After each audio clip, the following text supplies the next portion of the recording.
Hello friends, இன்றைக்கி நம்ம என்ன பார்க்க போகிறோன்னா கோழி ஈரல் குழம்பு பார்க்க போகிறோம். அதுக்கு முன்னாடி புதுசாக இருந்தீங்கன்னா சப்ஸ்கிரைப் பண்ணிக்கோங்க.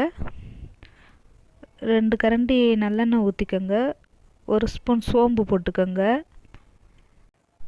2 ஏலக்காய், 3 கிராம்பு, 2 துட்டு பட்டை, அன்னாச்சிப்பூ இது போட்டுக்கோங்க. கருவேப்பிலை போட்டுக்கோங்க. வெங்காயம் ஒரு 2 வெங்காயம் நறுக்கி வச்சுருக்கேன், பெரிய வெங்காயம். அதை போட்டுக்கோங்க. போட்டு நல்லா வதக்குங்க. நான் இன்றைக்கி மண் சட்டியில் வைக்கிறேன். மண் சட்டியில் வச்சா டேஸ்ட்டாக இருக்கும், நல்லா டேஸ்ட்டாக இருக்கும். மண் சட்டியில் வைங்க, ஆரோக்கியமும் கூட. மண் சட்டியில் வச்சு சாப்பிட்டா. ஒரு 2 ஸ்பூன் இஞ்சி பூண்டு இது போட்டுக்கிறேன். போட்டு நல்லா வதக்கிடணும். நல்லா வதக்கிட்டு ஒரு 2 தக்காளி, சின்ன தக்காளி போட்டுக்குவோம். 2 தக்காளி போட்டு வதக்கிடணும். நல்லா வதக்கி விட்டுட்டு உப்பு போடுவோம், அப்போ தான் நான் கொஞ்சம் வதங்கும். ஒரு அரை கரண்டி மஞ்சத்தூள் போட்டுக்கிறணும். மஞ்சத்தூள் போட்டு 2 பச்சை மிளகாய் கீரி போட்டுக்குவோம். போட்டுட்டு நல்லா வதக்கணும். நல்லா வதக்கிடணும். நல்லா வதங்கிட்ட பிறகு நம்ம கோழி ஈரலை நல்லா கழுவணும். சிக்கன் மசாலா பொடி 1 ஸ்பூன் போட்டுக்கோங்க.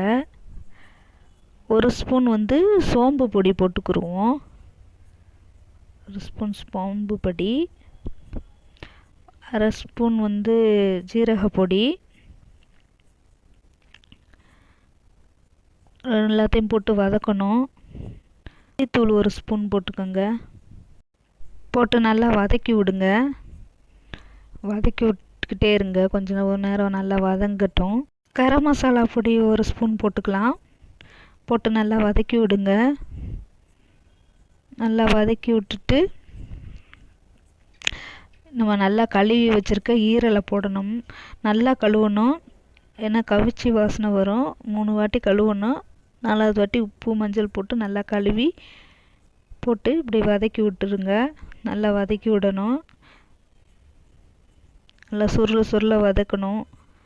வதக்கி விட்டுட்டு கொஞ்சம் தேவையான அளவு தண்ணி ஊற்றிக்கிறணும். தண்ணி ஊற்றி கொஞ்ச நேரம் கிளறி விட்டு சிம்மில் வச்சு மூடி போட்டு மூடிடுங்க. கொஞ்ச நேரம் வேகட்டும். நாங்கள் உருளைக்கிழங்கு சேர்ப்போம். நீங்கள் வேணும்னா உருளைக்கிழங்கு போட்டு அதோட சேர்த்துக்கலாம். உருளைக்கிழங்கு போட்டு மூடி வச்சுருங்க. கொஞ்ச நேரம் வெந்து கொதிக்கட்டும். கொதிச்சுக்கிட்டே இருக்குது நல்லா. இப்போ மிளகுத்தூள் 1 ஸ்பூன் போட்டுக்கிருவோம். போட்டு கிண்டி விடணும். ஈரல் குழம்பு இதை நாங்கள் பூரி, சப்பாத்தி, இட்லி, தோசை எல்லாத்துக்கும் சாப்பிடுவோம். நான் தேங்காய் பால் சாதம் வச்சு அதுக்கும் நாங்கள் இதை ஊற்றி சாப்பிடுவோம். ரொம்ப நல்லாயிருக்கும். இது பிடிச்சிருந்தா லைக் பண்ணுங்கள், ஷேர் பண்ணுங்கள், சப்ஸ்கிரைப் பண்ணுங்கள்.